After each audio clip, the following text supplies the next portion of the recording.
જય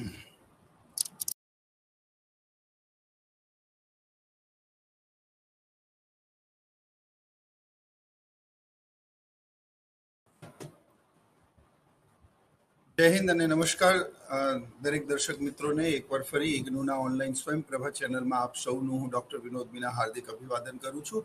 આજના લેક્ચરમાં આપણે ખૂબ જ મહત્વનો ટોપિક એવો ક્રેડિટ ક્રિએશન એટલે કે વેપારી બેંકોની શાખ સર્જનની પ્રક્રિયા વિશે ચર્ચા કરીશું.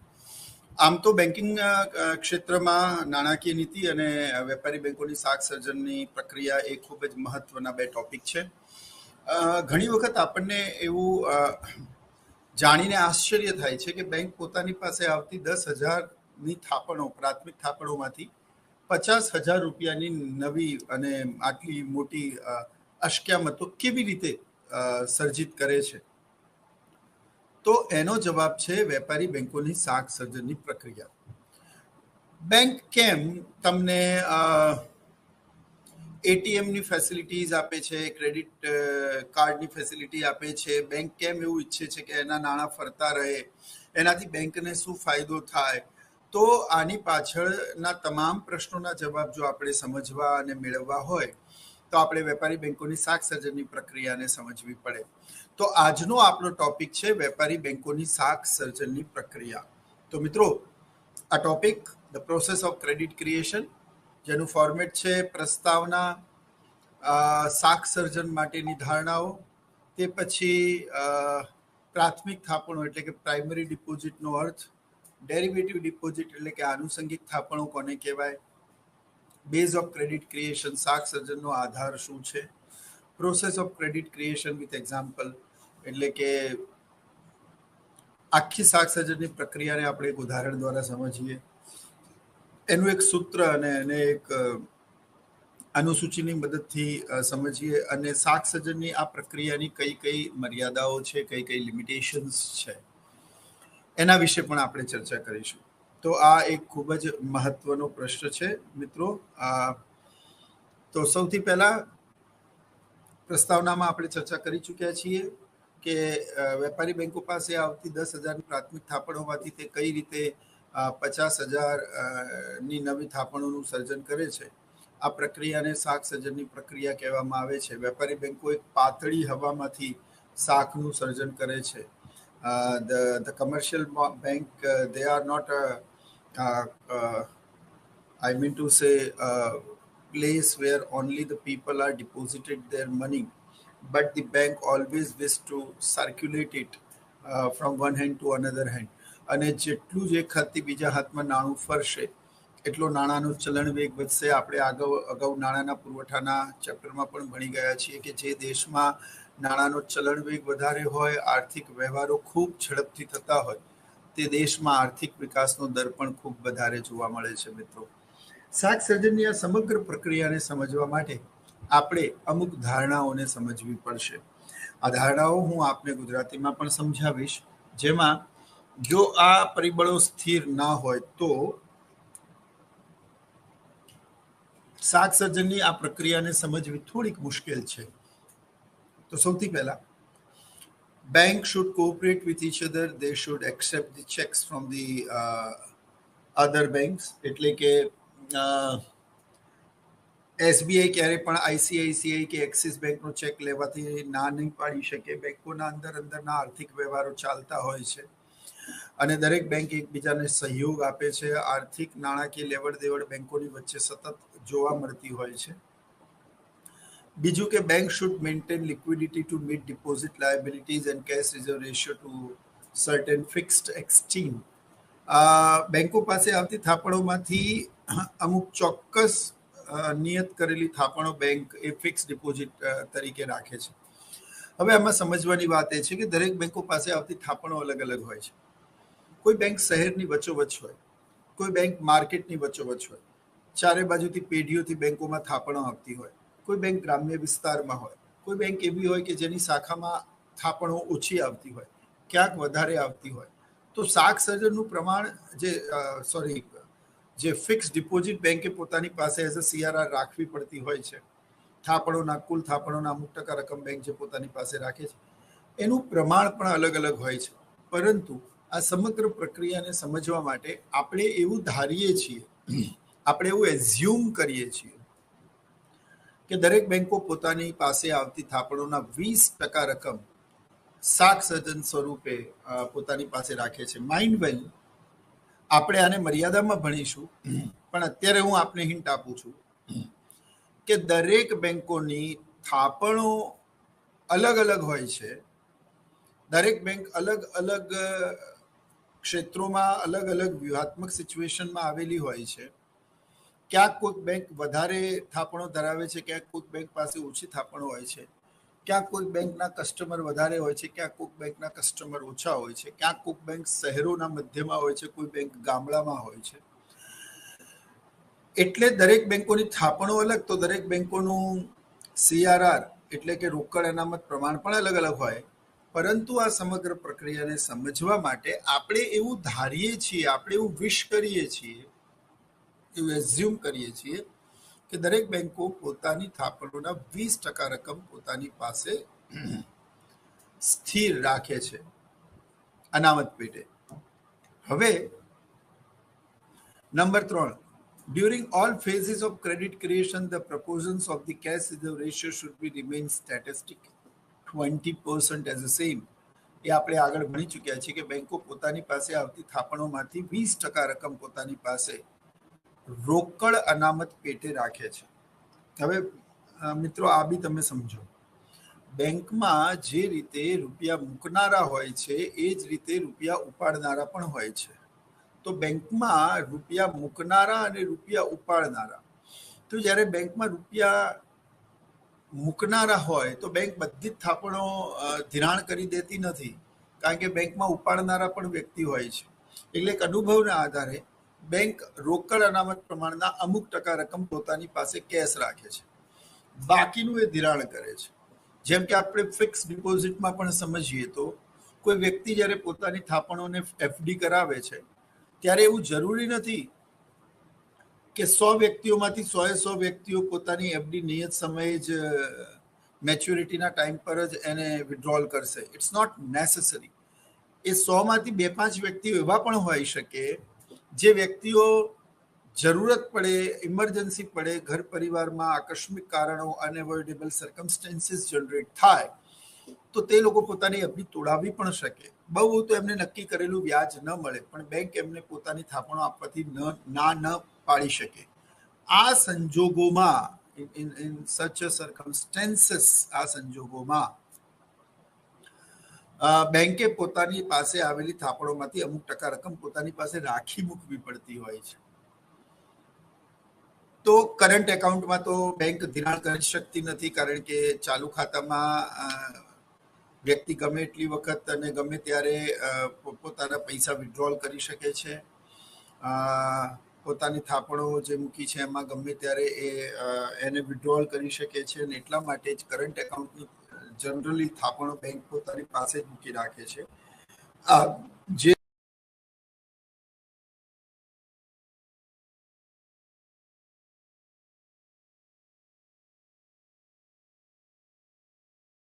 પ્રક્રિયાને સમજવા માટે એવું ધારીએ છીએ, એવું એઝ્યુમ કરીએ છીએ કે બેંક પોતાની પાસે આવતી થાપણોમાંથી 20% રકમ પોતાની પાસે અનામત પેટે રાખે છે. ફાઇન. ત્યારબાદ ચોથું, there is a no credit control policy applies by RBI in the economy. જો RBI દ્વારા પરિમાણાત્મક અને ગુણાત્મક સાધનો દ્વારા અર્થતંત્રને નિયંત્રિત કરવામાં આવે તો પછી આપણે આ શાક સર્જનની પ્રક્રિયાને સમજી શકીશું નહીં. નાણાંના પુરવઠામાં વધારો કે ઘટાડો કરવાની નીતિને નાણાકીય નીતિ કહે છે.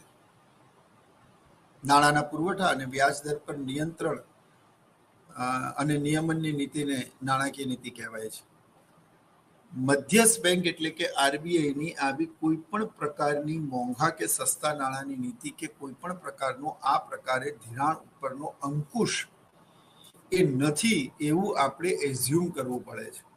જો મિત્રો, આપણે જે કોઈ પણ ધારણા કરીએ છીએ એ ધારણાઓ મર્યાદાઓથી અલિપ્ત છે એવું માનવાને અવકાશ નથી, પરંતુ સમગ્ર સિદ્ધાંતને કે પ્રિન્સિપલ ને થિયરીને સમજવા માટે દરેક અર્થશાસ્ત્રી અમુક પરિબળોને સ્થિર ધારે છે.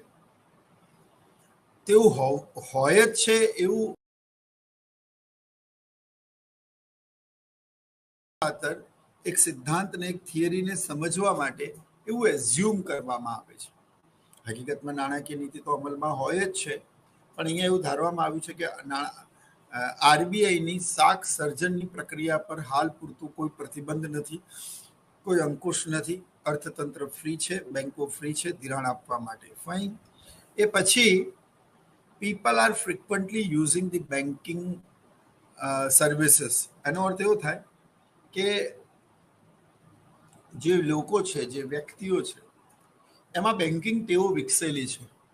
એ લોકો રોકડેથી વ્યવહાર નથી કરતા, એ લોકો કેશમાં ટ્રાન્ઝેક્શન નથી કરતા. હવે તો ડિજિટલ ટ્રાન્ઝેક્શનનો જમાનો છે. ગૂગલ પે છે,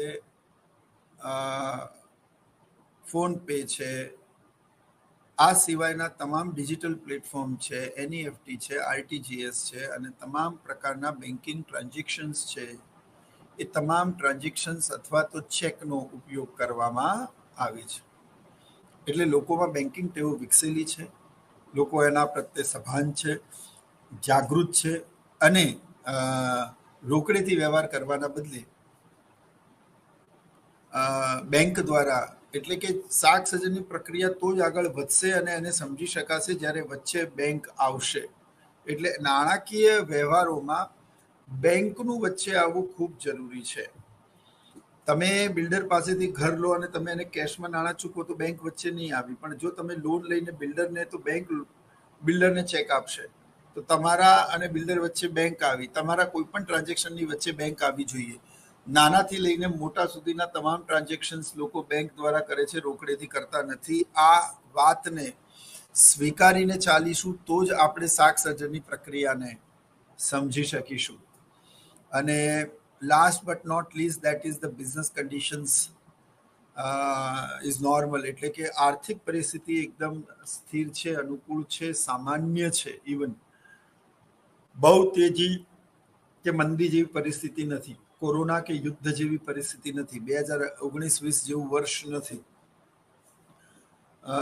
યુક્રેન રશિયાના યુદ્ધ જેવાના કારણે ક્રૂડ ઓઇલમાં થયેલા વધારા કે એવી કોઈ પણ ઉથલ પાથલ કે આકસ્મિક પરિબળો કે માનવ સર્જિત કે કુદરત સર્જિત કોઈ પણ હોનારતનું વર્ષ નથી. અર્થતંત્ર એકદમ સામાન્ય છે. મધ્યસ્થ બેંકનો શાક સર્જનની પ્રક્રિયા પર એવું કોઈ નિયંત્રણ નથી. લોકો બેન્કિંગમાં ચેક દ્વારા અને ડિજિટલ ટ્રાન્ઝેક્શન દ્વારા વ્યવહાર કરે છે. દરેક બેંકો એકબીજાને નાણાકીય સહકાર આપે છે. અર્થતંત્ર સામાન્ય છે. આ બધી જે, અને બેંકો પોતાની પાસે આવતી થાપણોના અમુક ટકા રકમ, એટલે કે 20% પોતાની પાસે અનામત પેટે, સીઆરઆર રોકડ અનામત પેટે રાખે છે. આ બધી બાબતો પહેલા આપણે સ્વીકારીને ચાલીશું તો જ આપણે આગળ શાક સર્જનની પ્રક્રિયાને ઊંડાણપૂર્વક ઇન્ડેપ્ટેડ સમજી શકીશું. તો આ બધી જ એ શાક સર્જનની પ્રક્રિયાની ધારણાઓ છે. Banks should cooperate with each other. They should accept the check from each other. Banks should maintain liquidity to meet deposit liabilities and cash reserve ratio to certain fixed extent. During all phases of credit creation, the proportions of the cash reserve should remain static or constant. Here we are assuming that the 20% cash remains constant or keeping constant by the commercial bank out of his total deposits. There is no credit control policy applied by the RBI in the economy. People are frequently using the banking services and conditions, economic conditions, or the banking conditions are, or the economy is normal. Now, to understand the process of credit creation, we have to understand the meaning of primary deposit and the derivative deposit.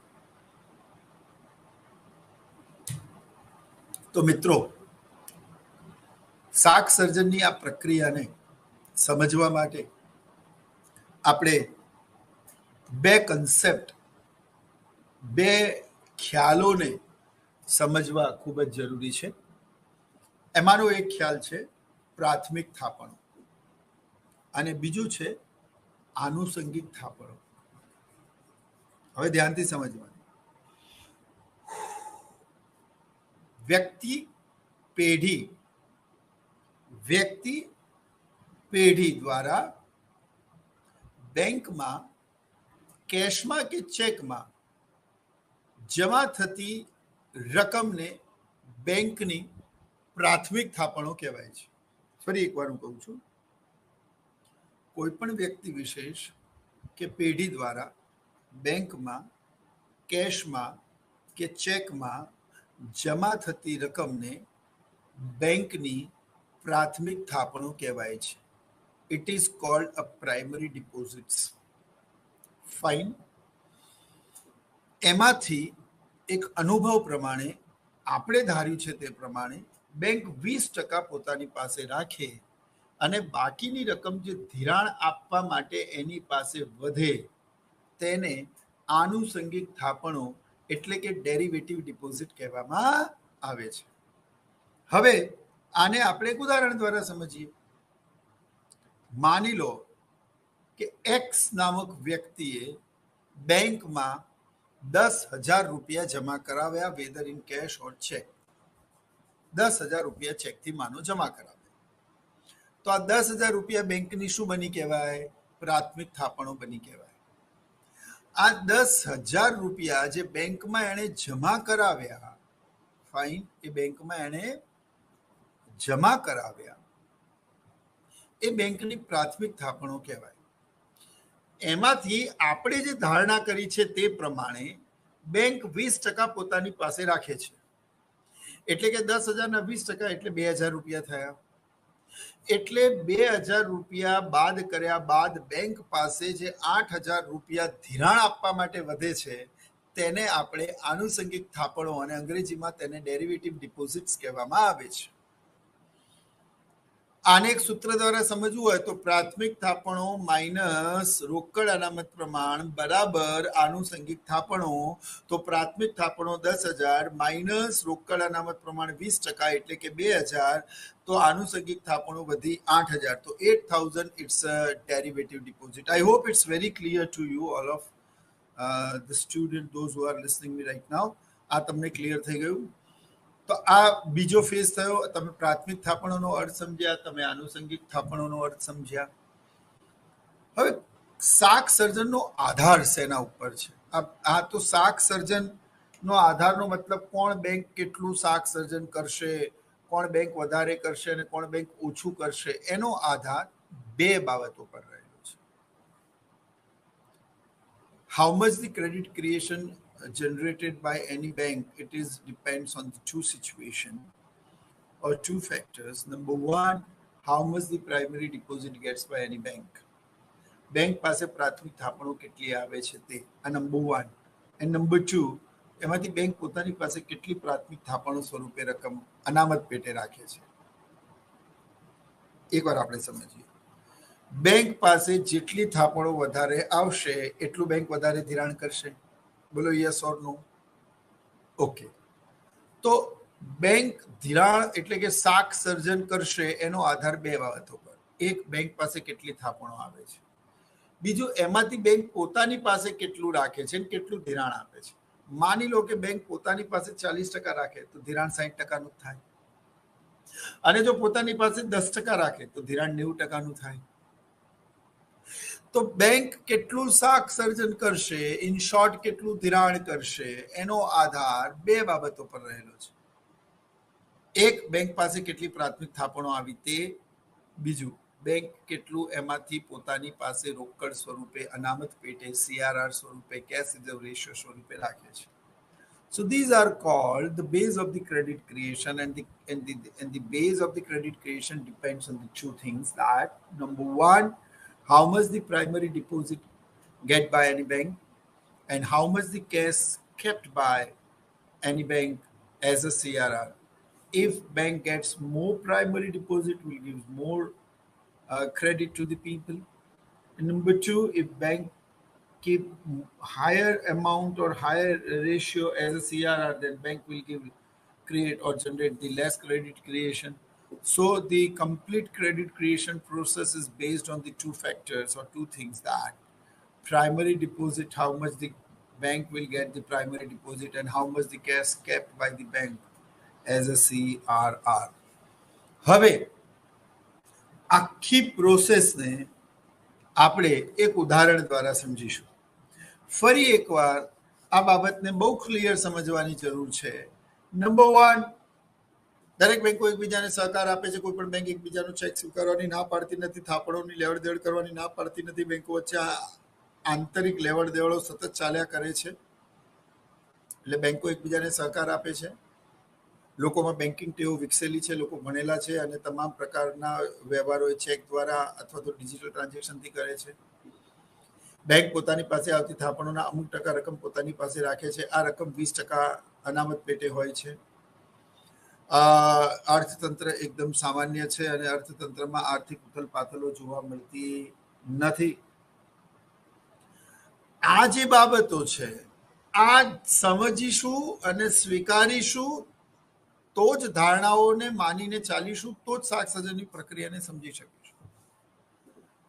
પ્રાથમિક થાપણોનો ખ્યાલ તમને આવી ગયો છે કે bank પાસે શરૂઆતમાં કોઈ પણ વ્યક્તિ વિશેષ કે સંસ્થા દ્વારા જમા કરવામાં આવતી કેશ કે ચેકમાં જે રકમ હોય છે એને બેંકની પ્રાથમિક થાપણો કહેવાય છે. એમાંથી 20% રોકડના પણ બાદ કરતા બેંક પાસે ધિરાણ આપવા માટે જે રકમ વધે છે તેને આપણે આનુષંગિક થાપણો તરીકે ઓળખવામાં આવે છે. એટલે you already understand the concept of the primary deposit or derivative deposit. Now we have to understand the actual heart of this question.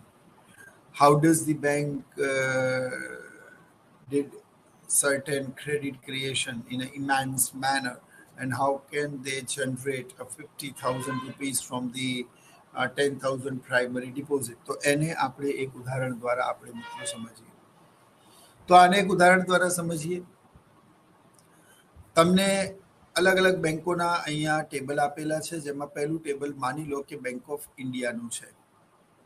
પહેલા 2 ટેબલ એ બેંક ઓફ ઇન્ડિયાના છે, બીજા 2 ટેબલ એ બેંક ઓફ બરોડાના છે, પછીના table એ દેરા બેંકના કે Punjab national બેંકના છે. તો પહેલા ટેબલમાં માની લો કે એક્સ નામક વ્યક્તિએ બેંક ઓફ ઇન્ડિયાની અંદર 10,000 રૂપિયા જમા કર્યા. તો જો liabilities amount, asset amount. liabilities એટલે જવાબદારીઓ, amount એટલે રકમ, asset એટલે અસ્ક્યામતો, amount એટલે રકમ. તો જવાબદારી રકમ, અસ્ક્યામત રકમ. તો કોઈ પણ વ્યક્તિ કે સંસ્થા દ્વારા બેંકમાં કેશમાં કે ચેકમાં જમા થતી રકમને આપણે શું કહીએ છીએ? બેંકની પ્રાથમિક થાપણ કહીએ છીએ. હવે અહીંયાથી ક્રેડિટ ક્રિએશન પ્રોસેસની શરૂઆત થશે મિત્રો. તો માની લો એ નામક વ્યક્તિ બેંક ઓફ ઇન્ડિયામાં 10,000 રૂપિયા જમા કરે છે. ફાઇન. તો એ 10,000 રૂપિયા બેંક ઓફ ઇન્ડિયાની શું બની? તો કે પ્રાથમિક થાપણો બની. હવે એસેટ્સની એન્ટ્રીમાં જાઓ. બેંક પાસે કેશ ડિપોઝિટ કેટલી આવી? તો કે 10,000. એક અનુભવ પેટે આપણે કેટલા ટકા CRR રાખીએ છીએ? તો આપણે પહેલા ભણી ચૂક્યા છીએ, એટલા માટે હું વારે ઘડીએ તમને ધારણાઓ કહેતો હતો કે 20%, 20%. તો 10,000ના 20% થાય 2,000. તો 2,000 એ CRR છે. Excess reserve for credit, it is known as a DD or we can say derivative deposit. તો વધારાની થાપણો જે ધિરાણ માટે બેંક પાસે છે એ કેટલી રહી? 8,000.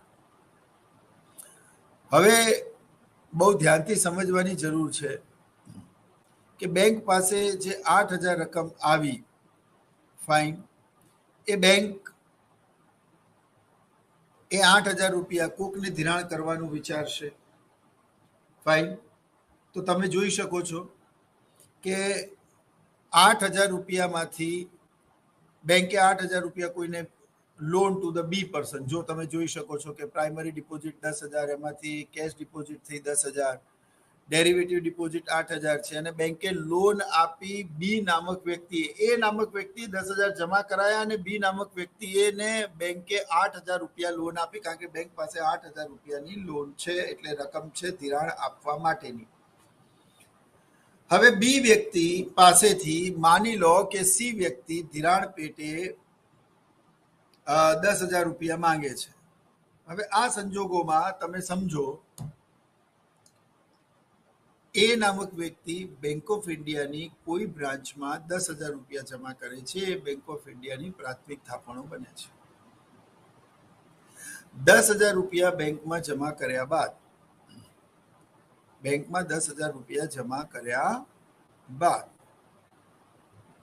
એમાંથી 20% રકમ બેંક CRR પેટે પોતાની પાસે રાખે છે. 20% 10,000ના 20% એટલે 2,000 રૂપિયા બેંકે પોતાની પાસે રાખ્યા.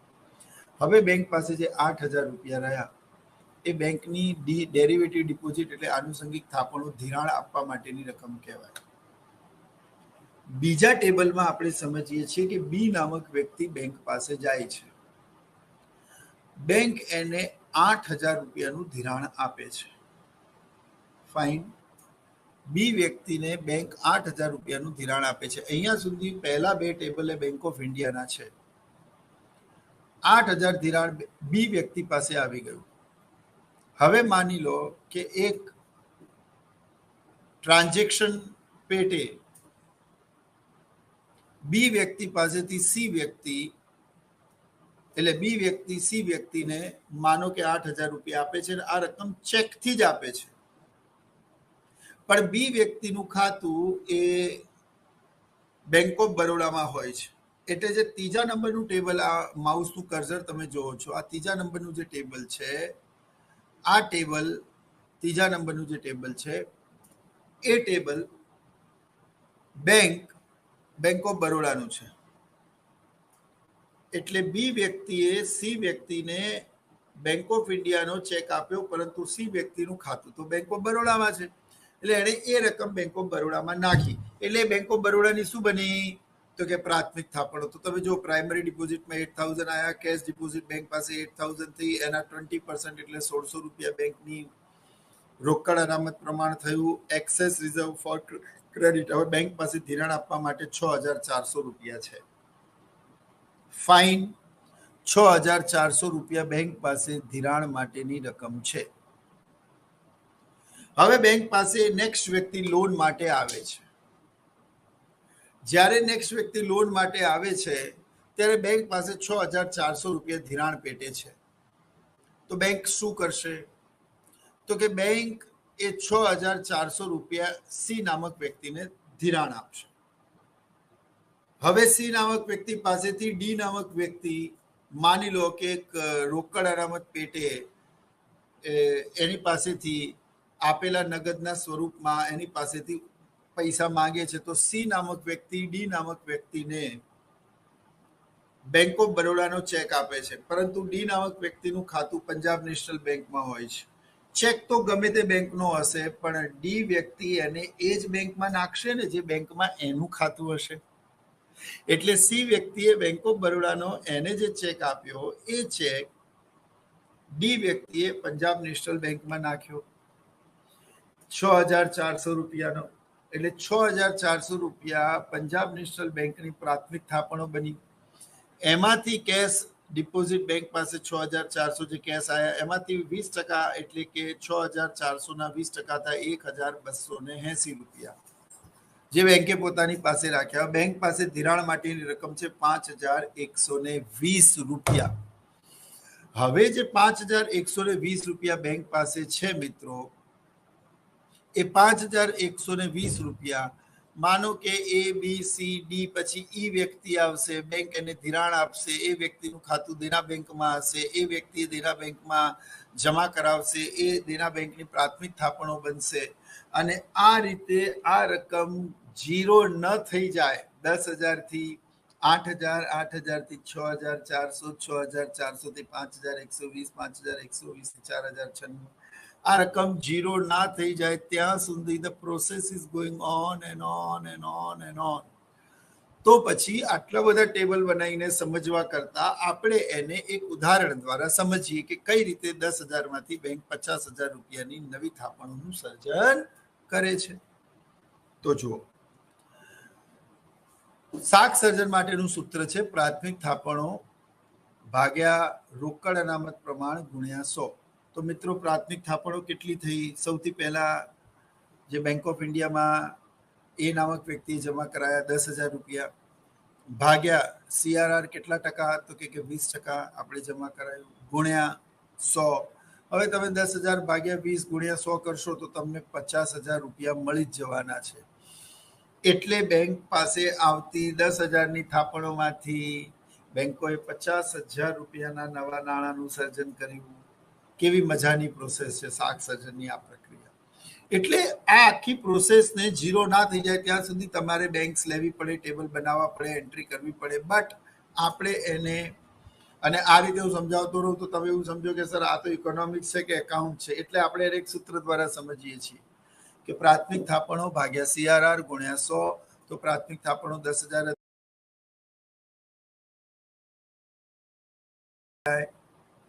50,000 રૂપિયા મળી જાય. અને આ રીતે સાબિત થાય કે બેંક પાસે આવતી 10,000ની થાપણોમાંથી બેંક 50,000ની નવી થાપણોનું સર્જન કરે છે. ફાઇન.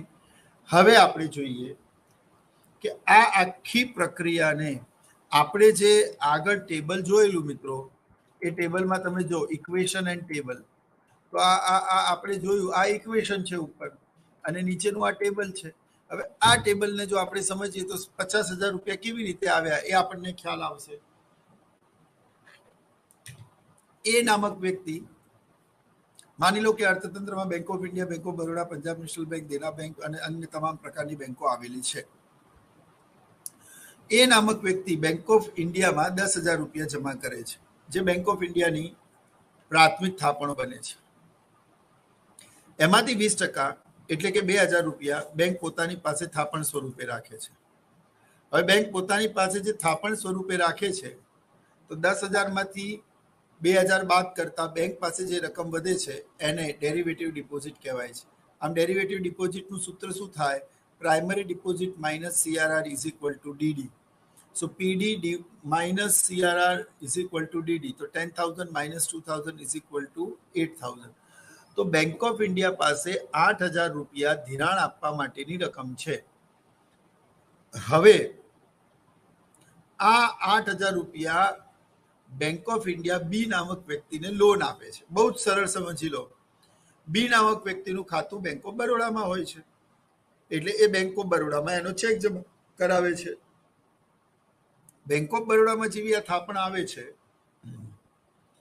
ત્યારે એ બેંક ઓફ બરોડાની પ્રાથમિક થાપણો બને છે. એમાંથી 20%, એટલે કે 8,000ના 20% 1,600 રૂપિયા થયા. એ બાદ કરતા બેંક પાસે 6,400 રૂપિયા વધે છે. આ 6,400 રૂપિયા બેંક ઓફ બરોડાની derivative deposit, it becomes the primary deposit of the PNB. માનો કે બેંક ઓફ બરોડા સી નામક વ્યક્તિને 6,400 રૂપિયાની લોન આપે છે. જે વ્યક્તિ લોન લે છે એનું ખાતું પંજાબ નેશનલ બેંકમાં હોય છે, એટલે એ પહેલા તો બેંકમાં ચેક, કોઈ પણ બેંક દ્વારા જે કંઈ પણ લોન કે રકમ આપવામાં આવે છે ચેક દ્વારા જ આપવામાં આવે છે, એટલે પહેલા એ ડિપોઝિટ તો કરાવવી જ પડશે. એટલે વ્યક્તિ એને પંજાબ નેશનલ બેંકમાં ડિપોઝિટ કરાવી. જેવી જ એને પંજાબ નેશનલ બેંકમાં ડિપોઝિટ કરાવી, મેં આપને કહેલું કોઈ પણ વ્યક્તિ કે પેઢી દ્વારા શરૂઆતમાં બેંકમાં જમા થતી રકમને બેંકની પ્રાથમિક થાપણો કહેવામાં આવે છે. So it becomes the primary deposit of the Punjab National Bank, that is 6,400. એમાંથી 20% CRR માઇનસ કરો, 1,280 થાય, તો બેંક પાસે વધ્યા 5,120 મિત્રો. હવે 5,120 જે બેંક પંજાબ નેશનલ બેંક પાસે ડેરિવેટિવ ડિપોઝિટ તરીકે ધિરાણ આપવા માટેની રકમ છે, એમણે એ રકમ ડી, તો પંજાબ નેશનલ બેંકનો ચેક હોય, પરંતુ એ વ્યક્તિ તો એ જ બેંકમાં ડિપોઝિટ કરશે જે બેંકમાં એનું ખાતું હોય. તો એનું ખાતું માનો દેના બેંકમાં હોય, તો એણે 5,120 દેના બેંકમાં જમા કરાવ્યા, જે દેના બેંકની પ્રાથમિક થાપણો થઈ કહેવાય. આ પ્રાથમિક થાપણોના 20% એટલે કે 1,024 રૂપિયા એ CRR થયું દેના બેંકનું. એટલે કે એટલી થાપણ બેંક પોતાની પાસે એક અનુભવ પેટે 20% અનામત પેટે રાખશે. તો 5,120માંથી 1,024 માઇનસ કરો તો 4,096 રૂપિયા થયા. હવે આ 4,096 રૂપિયા જે દેના બેંકની ડેરિવેટિવ ડિપોઝિટ છે, એ દેના બેંક માનો કે ઈ નામક વ્યક્તિને, ABCDE નામક વ્યક્તિને ધિરાણ આપે છે. ઈ નામક વ્યક્તિનું ખાતું માની લો કે ICICI બેંકમાં હોય છે. ઈ નામક વ્યક્તિ એ આપેલો ચેક પહેલા પોતાની બેંકમાં જમા કરશે, પછી એ કેશ વિથડ્રોવલ કરશે. તો એ જે એણે 4096 રૂપિયા જે એને દેના બેંકના ચેક સ્વરૂપે મળ્યા, એણે આઈસીઆઈસીઆઈ બેંકમાં નાખ્યા. એના 20% બેંકે પોતાની પાસે રાખી. એની અમુક ટકા રકમ બેંકે ધિરાણ માટેની એની પાસે રકમ જે વધી, એ ધિરાણ માટેની જે રકમ એની પાસે વધી, માની લો કે એ રકમ એણે એફ નામક વ્યક્તિ એક્સિસ બેંકમાં છે. હવે એક્સિસ બેંક જે રકમ આવી એના 20% બાદ કરીને બાકીની રકમ જે વધે એ એને ધિરાણ આપી. માનો કે એ રકમ જે વધી એ એને જે વ્યક્તિને ધિરાણ આપી એનું ખાતું એચડીએફસીમાં છે. તો આ રકમ 10,000 થી 8,000, 8,000 થી 6,400, 6,400 થી 5,120, 5,120 થી 4,096, આ રકમ ઝીરો ન થઈ જાય ત્યાં સુધી this process is going on and on and on. અને મિત્રો, મજાની વાત એ છે કે પ્રાઇમરી ડિપોઝિટ જે તમે આ કર્ઝર લઈને હું તમને સ્ક્રીન ઉપર બતાવું છું, એ ઝીરો ના થઈ જાય ત્યાં સુધી તમે સમજતા જશો ને નીચે જ્યારે તમે આનું ટોટલ કરશો તો તમને 40,000 મળશે, અને સીઆરઆરનું ટોટલ કરશો તો તમને 10,000 મળશે, અને 10,000 અને 40,000નો સરવાળો કરતા તમને 50,000 રૂપિયા મળશે, જે આપણે ઉપર સૂત્રમાં સમજી ચૂક્યા છીએ. તો આટલી સરસ મજાની આ પ્રોસેસ છે, અને બેંકો કઈ રીતે પોતાની પાસે આવતી 10,000ની થાપણોમાંથી 50,000ની નવી ચલણી એટલે નવું ચલણી નાણું સર્જે છે. આ જ પ્રક્રિયાને શાક સર્જન કહેવામાં આવે છે. It's not a magic, it's a pure economic and statistic process, scientific process. એટલે બેંકો હંમેશા આર્થિક વ્યવહારો પર ભાર આપતી હોય છે. જેટલા ટ્રાન્ઝેક્શન્સ વધશે એક હાથથી બીજા હાથમાં નાણું ફરશે, જેટલા ટ્રાન્ઝેક્શન્સની મધ્યમાં બેંક આવશે અને બેંક વતી, બેંક થકી, બેંક દ્વારા નાણાકીય લેવડ દેવડ થશે, એટલા બેંકમાં આઈ મીન ટુ સે વેપારી બેંકોનું શાક સર્જન વધશે, એટલો એમનો નફો વધશે. Why the banks gives you ATM facilities at a free of cost due to certain transaction, till certain transactions. So બેંકને એક હાથથી બીજા હાથમાં રૂપિયા ભરે, પણ આ રૂપિયા ચેક દ્વારા કે ડિજિટલ ટ્રાન્ઝેક્શન દ્વારા બેંક ટુ બેંક ફરવા જોઈએ તો બેંકોને ફાયદો થાય. આમ બેંક પોતાની પાસે આવતી જે 10,000ની પ્રાથમિક થાપણોમાંથી અનેક ગણું નવું નાણું સર્જન કરે છે, તેને આપણે શાક સર્જનની પ્રક્રિયા કહીએ છીએ મિત્રો. પરંતુ શાક સર્જનની આ પ્રક્રિયા આપણે જેટલી સરળ સમજીએ છીએ એટલી સરળ હોતી નથી.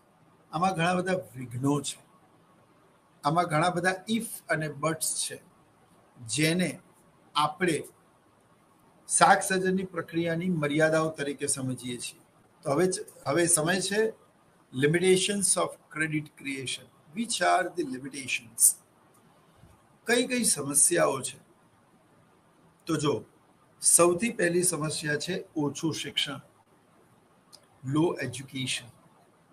મિત્રો, યુરોપના દેશો, અમેરિકા, કેનેડા, ઓસ્ટ્રેલિયા અને જાપાન, યુરોપના દેશો પ્લસ આ બધા દેશો, એમાં શિક્ષણનું પ્રમાણ ખૂબ વધારે છે. લોકોમાં બેન્કિંગ ટેવો વિકસેલી છે, બેન્કિંગ ફેસિલિટી પણ ઇનફ છે, 10,000 વ્યક્તિઓ જેટલી હોવી જોઈએ. એન્ડ ધેટ્સ વાય ત્યાં આ જે પ્રોસેસ છે જે 10,000થી શરૂ થઈ એ ઝીરો સુધી પહોંચે છે. But when we are talking about the country of India or Southern Asia or Africa somewhere or Latin America, these are these countries, they are having a very less or very low literacy rate. In this particular situations, the people are not aware as well as not habitual with the banking facilities. એ લોકોમાં banking ટેવો વિકસેલી હોતી નથી, એ લોકો banking સર્વિસીસનો ફ્રિક્વન્ટ use કરતા નથી, અને એટલા માટે આ રકમ શૂન્ય સુધી પહોંચતી નથી. વચ્ચે એમાં ભંગાણ પડે છે, શબ્દ હું યુઝ કરું છું, ભંગાણ પડે છે, એટલે ત્યાંથી પાછી પ્રોસેસ ઝીરોથી શરૂ કરવી પડે છે. એ આપણે આગળ ભણીશું. તો શાક સર્જનની પ્રક્રિયાનો આધાર એના ઉપર પણ છે કે કેટલા લોકો શિક્ષિત છે, શિક્ષણનું પ્રમાણ એ દેશમાં કેટલું છે, કેટલા લોકો બેન્કિંગ સેવાઓનો ફ્રિકવન્ટલી યુઝ કરે છે, લોકોમાં બેન્કિંગ ટેવો વિકસેલી છે કે નહીં, એ પણ એટલું જ મહત્વનું છે મિત્રો. તો આ પહેલી સમસ્યા છે. બીજી સમસ્યા છે less facility of banking.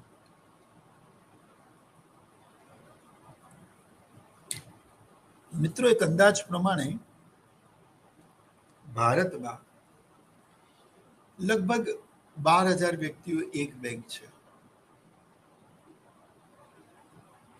India is a huge populated nation as we know, અને આજે ભારતની જનસંખ્યા 138 કરોડ કરતાં વધારે છે. ત્યારે ભારતમાં 12,000 વ્યક્તિઓ લગભગ એક બેંક છે. જ્યારે યુરોપના દેશોમાં 4,000 થી 5,000 વ્યક્તિઓએ એક બેંક છે. એટલે ત્યાં બેન્કિંગ સેવાઓ ખૂબ સારી રીતે વિકસેલી છે. હવે આપણે શહેરમાં તો 3 કિલોમીટર જતા રહીએ તો આપણને 30 બેંક અને એના એટીએમ ને આ બધું મળશે. But when we are talking about the indebted or remote rural areas, તો ત્યાં શું છે કે ત્યાં બેન્કિંગ સર્વિસીસ એટલી બધી વિકસેલી નથી. ઈચ્છવા છતાં પણ લોકો બેન્કિંગ ટ્રાન્ઝેક્શન્સ કરી શકતા નથી. હમણાં જ્યારે 8 નવેમ્બર 2016માં આપણા દેશના વડાપ્રધાન અને મધ્યસ્થ બેંકે મળીને આપણા દેશમાં જ્યારે ડિમોનેટાઇઝેશન ડિક્લેર કર્યું અને 500 ને 1,000 રૂપિયાની નોટને બેન કરી, યુ નો વોટ, ત્યારે એક એક્સક્લુસિવ રિપોર્ટ મેં ન્યૂઝમાં જોયેલી, અને એ એક્સક્લુસિવ રિપોર્ટ હતી ઓડિશાના એક ગામડા કાલાહાંડીની. એન્ડ યુ વોન્ટ બિલીવ કે એ ગામડાથી જે બેંક છે એ પહાડની પેલી બાજુ અને લગભગ 100 કિલોમીટર દૂર. યુ વોન્ટ બિલીવ કે જ્યારે સરકારે 500 અને 1,000ની નોટ ડિમોનેટાઇઝેશન કર્યું, નોટબંધી કરી, એટલે લોકોને બેંકમાં જવાની ફરજ પડી. એ ગામ એટલું બધું ગરીબ છે કે ત્યાંના વ્યક્તિની માસિક માથાદીઠ આવક એ લગભગ 300 રૂપિયાની આસપાસ જ છે. આવામાં એ વ્યક્તિઓ 2-4 વ્યક્તિઓ કુટુંબના ભેગા મળીને ઘર ચલાવે છે. યુ વોન્ટ બિલીવ કે એ સાયકલ લઈને આખો પહાડ જેમ તેમ ક્રોસ કરીને એના રસ્તાઓ અને એટલા દુર્ગમ પહાડી ઇલાકાને એ ક્રોસ કરીને જ્યારે બેંક જાય છે, ત્યારે બેંક એવું પાટિયું મારે છે કે વી ડોન્ટ હેવ કેશ. તો તમે વિચાર કરો એ વ્યક્તિ ઉપર શું વીતતી હશે. આવો એક એક્સક્લુસિવ રિપોર્ટ ઝી ન્યૂઝમાં આવેલો, કાલાહાંડી. હવે પ્રશ્ન એવો છે કે ગામડાઓમાં સાચું સ્વરાજ અને સાચું ભારત તો ગામડાઓમાં વસે છે, એવું મહાત્મા ગાંધીજીએ કહ્યું. અને આજે પણ steel the 65 to 70% people still reside in the village area. Their main occupation is agriculture, and still there is a lacking facilities of the banking services. તો અહીંયા બેંકની એટલી બધી શાખાઓ નથી. બહુ અરે એવા ઘણા બધા તો ગામડાઓ એવા છે જે આજ દિન સુધી વીજળી જ પહોંચી નથી. હવે આ સંજોગોમાં બેંક કેવી રીતે કામ કરશે? વગર ઇન્ટરનેટે બેંક કેવી રીતે ચાલશે?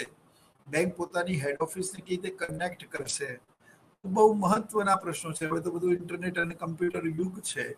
તો લાઇટ છે તો એ સદંતર આવતી નથી, અને હોય તો એમાં ઇન્ટરનેટની ફ્રીક્વન્સી અને કનેક્ટિવિટી નથી. આવી ઘણી બધી સમસ્યાઓ જોવા મળે છે. એટલા માટે બેન્કિંગ પ્રોસેસની આ શાક સર્જનની પ્રક્રિયાને મિત્રો આપણે એટલી સરળતાથી ન સમજી શકીએ. એટલે યુરોપના દેશોમાં જે બેન્કિંગ ફેસિલિટીઝ લોકોમાં વિકસેલી છે, હેબિટ્સ વિકસેલી છે, અને બેન્કિંગ ફેસિલિટીઝ આટલી બધી અવેલેબલ છે, ત્યાં શાક સર્જનની પ્રક્રિયા આગળ વધી શકે છે. જ્યારે ભારત જેવા દેશોમાં એ બહુ અઘરું છે, કારણ કે હજી પણ ભારતની કુલ જનસંખ્યાના પ્રમાણમાં દર 1000ની વસ્તીએ બેન્કિંગ સેવાઓ જેટલી જોઈએ એટલી છે નહીં. મોટાભાગની બેંકોમાં આજે પણ સ્ટાફ અપૂરતો છે. હજી પણ એ બેંકોની અંદર ઘણી બધી સમસ્યાઓ છે, આડા ડિજિટલ એરામાં પણ લોકોને લાંબા સમય સુધી રાહ જોવી પડે છે. તો આ બધી જે સમસ્યાઓ છે, ખાનગી બેંકો પોતાના પ્રોફિટને ધ્યાનમાં રાખીને ગ્રામ્ય વિસ્તારોમાં અને પછાત વિસ્તારોમાં જતી નથી. સરકારી બેંકોની સંખ્યા ઓછી છે. પરિણામે બેન્કિંગ સેક્ટરની જે ફેસિલિટીઝ છે એ આપણા દેશની જનસંખ્યાના કમ્પેરિઝનમાં ખૂબ જ અપૂરતી છે. તો પછી શાકસજ્જની પ્રક્રિયાને આપણે કેવી રીતે પાર પહોંચાડીશું? સંઘ કાશી એ તો ત્યારે જશે ને જ્યારે તમામ ક્ષેત્રોમાં દર 1000 વ્યક્તિઓએ સફિશિયન્ટ બેન્કિંગ સર્વિસીસ અવેલેબલ હશે. Then and then only the amount becomes 10,000 to 0. એના માટે બેન્કિંગ સર્વિસીસ ઇનફ એટલે કે પર્યાપ્ત માત્રામાં હોય એ ખૂબ જરૂરી છે. ત્રીજું છે less awareness of banking and digital transactions. Digital transaction જો કરવું હોય તો તમારી પાસે સ્માર્ટફોન હોવો જોઈએ. નંબર 1, એક તો ઘણા ગામડાઓમાં વીજળી નથી, છે તો એ નિયમિત આવતી નથી. નંબર 2, મોટાભાગના ખેડૂતો અભણ છે. સ્માર્ટફોનના એપને ડાઉનલોડ કરવું પ્લે સ્ટોરથી, એને ફંક્શન કરવું, એ બધા જ પ્રકારના જે ટ્રાન્ઝેક્શન્સ છે એને સમજવા, એ અભણ ખેડૂત માટે ખૂબ જ અઘરું છે. બીજું, એ લોકો સાદો ફોન યુઝ કરતા હોય ત્યારે એ લોકો ડિજિટલ ટ્રાન્ઝેક્શન સાદા ફોન દ્વારા કરી શકે નહીં. એના માટે એન્ડ્રોઈડ સ્માર્ટફોન હોવો જોઈએ. એટલે લોકોમાં એક તો અવેરનેસનો અભાવ છે. લોકો પાસે હજી પણ ઇન્ટરનેટ ફેસિલિટીઝ અને સ્માર્ટફોન એટલા બધા એક્સેસ નથી. જો કે વિશ્વમાં સૌથી વધારે મોબાઈલ ધારકો પણ ભારતની જનસંખ્યા આજે પણ 138 કરોડની પાર છે. અને આ બધા જ વ્યક્તિઓ પાસે જ્યારે ઇન્ટરનેટ ફેસિલિટીઝ હોય અને તેમની પાસે સ્માર્ટફોન્સ હોય ત્યારે તેઓ ડિજિટલ ટ્રાન્ઝેક્શન્સનો ઉપયોગ કરી શકે. ઘણી વખત અભણ અશિક્ષિત ખેડૂતો બેંકોમાં ટ્રાન્ઝેક્શન કરતા થોડા હેઝિટેટ પણ થાય છે, એમને થોડો સંકોચ પણ આવે છે. પોતે અભણ અશિક્ષિત હોવાથી ક્યાંક એ લોકોને શરમ પણ આવે છે, કોઈ બીજાની મદદ લેવી પડે છે. એના કરતાં ખેડૂતો સાહુકારો પાસેથી અંગૂઠો મારીને ધિરાણ લઈ લેવું વધારે પસંદ કરે છે. બીજું કે સાહુકારો અને આ લોકો અનુત્પાદકીય હેતુ માટે પણ ધિરાણ આપતા હોય છે અને આપેલા ધિરાણની માહિતી તેઓ ગુપ્ત રાખતા હોય છે. ઉપરાંત તેઓ કોઈ બાહેંધરી અને કોઈ વિટનસ માંગતા નથી. બેંકને તમારે 2 વિટનસ આપવા પડે છે. તો આ સંજોગોમાં તમામ પ્રકારના જે ખેડૂતો છે એ લોકોને સાહુકારો પાસેથી ધિરાણ લેવું વધારે સરળ લાગે છે. એક તો ઓછું ભણેલા હોય છે, બીજું કે એ લોકોને ખબર છે કે અડધી રાતે પણ સાંકળ ખખડાવીશું તો સાહુકાર ધિરાણ આપશે પણ બેંક નહીં આપે. બીજું કે દીકરી પરણાવી હશે તો સાહુકાર લોન આપશે પણ બેંક નહીં આપે. તો અનપ્રોડક્ટિવ પર્પઝ માટે જે એના માટે ખૂબ મહત્વના પ્રશ્નો છે, એની દીકરીને પરણાવી, એના ફાધર મરી ગયા તો એનું 12મું કરવું, એ એક ખેડૂત માટે મહત્વનો સામાજિક પ્રસંગ છે, પણ બેંક એના માટે લોન નથી આપતી. તો એને સાહુકાર પાસેથી ધિરાણ લેવું વધારે સરળ લાગે છે. બીજું, બેન્કિંગ ફેસિલિટીઝ ઓછી છે, લોકો ઓછું ભણેલા છે, બેંકની લાંબી દસ્તાવેજીક પ્રક્રિયાઓથી તે પસાર થવા નથી માંગતા. આ બધા કારણોસર બેંકમાં એક બેંકથી બીજા બેંકે જે ટ્રાન્ઝેક્શન થવું જોઈએ એ થતું નથી અને બેંકોની શાકસજ્જનની પ્રક્રિયા જે સુચારુ રૂપે ચાલવી જોઈએ તે ચાલતી નથી. તો લોકોમાં બેન્કિંગ ફેસિલિટીઝ વધારવી, એના વિશે જાગૃતિ, એના વિશેની અવેરનેસ વધારવી. ડિજિટલ ટ્રાન્ઝેક્શન સેફ છે જો એને ધ્યાન રાખવામાં આવે. સાયબર ક્રાઇમ અને ફ્રોડથી જો એ લોકો બચી શકે, કારણ કે ભોળા ખેડૂતોને અવનવી સ્કીમ આપીને જ્યારે કોઈક છેતરી જાય છે પછી એ લોકો હેઝિટેટ થાય છે કે કોઈ પણ પ્રકારની એપ કે કોઈ પણ ડિજિટલ ટ્રાન્ઝેક્શન્સ કરવું નહીં. એટલે રિઝર્વ બેન્કે પણ જનહિતમાં એવું જારી કરેલું છે કે પોતાની પિન અને બેંક ડિટેલ અને આધાર કાર્ડ કે વ્યક્તિગત કોઈ પણ માહિતી કોઈ પણ કંપની સાથે શેર કરવી નહીં. બેંક આવી કોઈ માહિતી માંગતી નથી ને માંગે છે તો બેંક બ્રાન્ચ ઉપર બોલાવીને તમને આપવા માટે કહે છે. તો આ બધા સંજોગોમાં વોટ હેપન કે જો એકવાર કોઈ વ્યક્તિ ખેડૂત છેતરાઈ જાય તો પછી બીજી વખત કોઈ પણ ડિજિટલ ટ્રાન્ઝેક્શન્સ કરતો નથી અને એ ડિજિટલ ટ્રાન્ઝેક્શન ન કરવાના કારણે શાકસજ્જનની પ્રક્રિયા આગળ વધી શકતી નથી.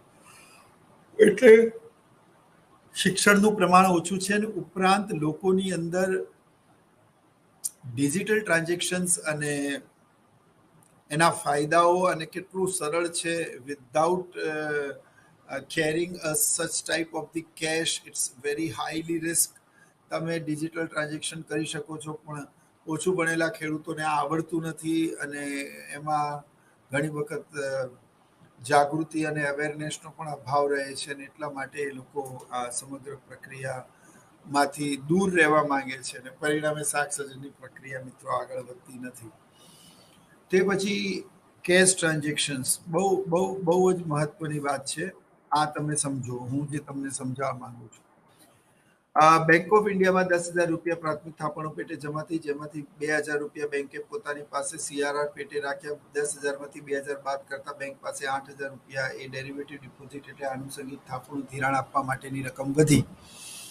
આ રકમ બેંક ઓફ ઇન્ડિયાએ બેંક ઓફ બરોડામાં એ બી વ્યક્તિને લોન આપી. બી નામક વ્યક્તિનું ખાતું બેંક ઓફ બરોડામાં છે. ચેક દ્વારા આપેલી રકમ બેંક ઓફ બરોડામાં બી નામક વ્યક્તિ પહેલા ડિપોઝિટ કરાવશે. It becomes the primary deposit of the bank of Baroda. Bank of બરોડાએ એમાંથી 20% લેખે 1,600 રૂપિયા પોતાની પાસે રાખ્યા અને 6,400નું બેંક પાસે ધિરાણ કરવા માટેની રકમ છે, જે એણે સી નામક વ્યક્તિને ધિરાણ કર્યું. સી નામક વ્યક્તિનું ખાતું પંજાબ નેશનલ બેંકમાં છે. પંજાબ નેશનલ બેંકમાં એણે 6,400 રૂપિયા નાખ્યા. એમાંથી 1,280 બેંકે બાદ કર્યા. 5,120 રૂપિયા પંજાબ નેશનલ બેંક પાસે આવ્યા. હવે પંજાબ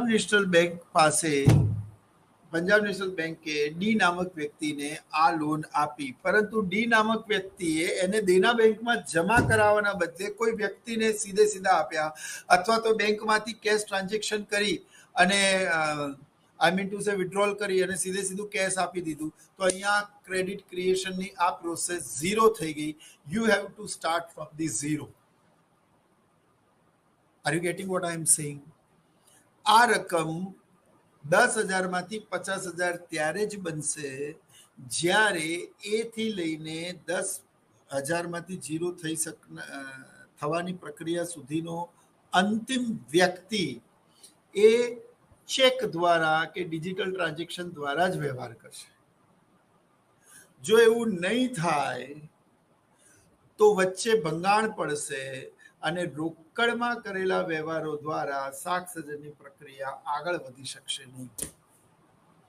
એ વ્યક્તિથી બી વ્યક્તિ પાસે, બી વ્યક્તિથી સી વ્યક્તિ પાસે, સી વ્યક્તિ પાસેથી ડી વ્યક્તિ પાસે, ડી વ્યક્તિ પાસેથી ઈ, ઈથી એફ, એફથી જી, જીથી એચ. માનો કે એચ નામક વ્યક્તિ અંતિમ વ્યક્તિ છે, જ્યારે 10,000માંથી 50,000 રકમ થાય છે અને તે રકમ અંતમાં ઝીરો થાય છે. પરંતુ માનો કે આ એથી લઈને એચ સુધીની વ્યક્તિઓમાં વચ્ચે કોઈકે કેશમાં ટ્રાન્ઝેક્શન કર્યું, બેંકમાંથી પૈસા ઉપાડ્યા અને એક્સ નામક વ્યક્તિને એણે કેશમાં આપી દીધા, તો આ ટ્રાન્ઝેક્શન થઈ ગયો ઝીરો. દેન પછી એ વ્યક્તિ પોતાને મળેલા કેશ જો બેંકમાં જમા કરાવે તો ઠીક, એણે પાછું કેશ બીજા કોઈને આપ્યું તો એ બારોબાર રકમ ટ્રાન્ઝેક્શન થયું. તો until and unless bank again not getting that amount in his pocket, ત્યાં સુધી ક્રેડિટ ક્રિએશનની પ્રોસેસ આગળ વધશે નહીં. એટલે જો જેટલા રોકડમાં વ્યવહારો વધારે થશે એટલું જ શાક સર્જનની પ્રક્રિયા મંદ પણ પડશે અને ઓવરઓલ શાક સર્જન ઘટશે પણ ખરા. અને એટલા જ માટે વારે ઘડીએ વેપારી બેંકો અને સરકાર એવી તાકીદ કરે છે અને લોકોને પણ એવી તાકીદ કરે છે કે તમે બને એટલા ડિજિટલ ટ્રાન્ઝેક્શન્સ કરો. એના ઉપર છૂટછાટ આપવામાં આવે છે, ડિસ્કાઉન્ટ આપવામાં આવે છે અને જેટલું બને એટલું સરળ બનાવવામાં આવી રહ્યું છે. તો મિત્રો, જો જેટલા રોકડ વ્યવહારો વધારે થશે એટલું શાક સર્જન ઘટશે. એટલે મેં કહ્યું તેમ આપણે અગાઉ ધારણા કરી છે તેમ કે ભાઈ શાક સર્જનની પ્રક્રિયાને સમજવા માટે આપણે એવું એઝ્યુમ કરવું પડશે કે તમામ પ્રકારના ટ્રાન્ઝેક્શન એ ચેક દ્વારા થાય છે અને બેંક મધ્યસ્થમાં છે અથવા તો middle of somewhere there is a bank. બીજું આગળ જે ચર્ચા આપણે કરી દીધી, વેરિએશન ઓફ CRR. મેં તમને કહ્યું હતું તેમ આપણે એક ધારણા પેટે 20% લીધા છે કે બેંક પોતાની પાસે આવતી થાપણોમાંથી 20% રકમ પોતાની પાસે રાખે છે. હકીકતમાં બેંક ઓફ બરોડાનું CRR અલગ છે, બેંક ઓફ ઇન્ડિયાનું અલગ છે, દેના બેંકનું અલગ છે, પંજાબ નેશનલ બેંકનું અલગ છે, ICICIનું અલગ છે, HDFCનું અલગ છે, કોટક મહિન્દ્રાનું અલગ છે અને એક્સિસ બેંકનું અલગ છે. દરેક બેંકોનું રોકડ અનામત પ્રમાણ અલગ અલગ હોય છે, જે પોતાની થાપણોના અમુક ટકા હોય છે અને દરેક બેંકોની થાપણો એ અલગ અલગ હોય છે. મેં અગાઉ પણ તમને કહેલું કે કોઈ શાખા માની લો કે શહેરની વચ્ચોવચ્ચ હોય, માર્કેટની વચ્ચોવચ્ચ હોય, ત્યાં વેપારીઓના ઘણા બધા એકાઉન્ટ્સ આવેલા હોય. કોઈક શાખા ગામડામાં હોય તો બંને શાખાઓને તમે કમ્પેર કરી શકો નહીં. So you cannot assume that every commercial bank keep 20% fixed as a CRR. It depends on depends on their overall deposits, and the CRR, the ratio is keeps on changing bank to bank, city to city, state to state. Fine. તો અહીંયા આપણે એ 20% માનીને ચાલીએ છીએ, પણ ખરેખર એ 20% સ્થિર હોતું નથી અને દરેક બેંકોમાં એક સરખું હોતું નથી. Regional disparities in the development of the banking sector. આપણા દેશમાં તમે જ્યારે જુઓ તો દિલ્હી, મુંબઈ, કોલકાતા, ચેન્નાઈ, અમદાવાદ, બેંગલુરુ, આ બધા શહેરો, જે જયપુર, આ બધા જે શહેરો છે એમાં બેન્કિંગ સેક્ટર્સનો ખૂબ સારો વિકાસ થયેલો છે. આવા મેટ્રો સિટી, મેગા સિટી, આવા મોટા શહેરો, ત્યાં તમે 3 કિલોમીટર જશો ને તોય તમને 30 બ્રાન્ચ અને અલગ અલગ ATMs ને બેંક્સ ને આવું બધું મળશે. પણ ગામડાઓમાં તમે 30 કિલોમીટર જતા રહો તોય તમને એક બેંક નહીં મળે, એક ATM નહીં મળે. So what? And what you mean by that? તો આનો અર્થ શું થયો? તો આનો અર્થ એવો થયો મિત્રો કે જે બેન્કિંગ સેક્ટર છે એ બેન્કિંગ સેક્ટરમાં પ્રાદેશિક અસમાનતા જોવા મળે છે. ભારતમાં દર 1000ની વસ્તીએ 12,000ની વસ્તીએ એક બેંક છે. તો એનો અર્થ એ નહીં કે આ વિતરણ એક સરખું છે.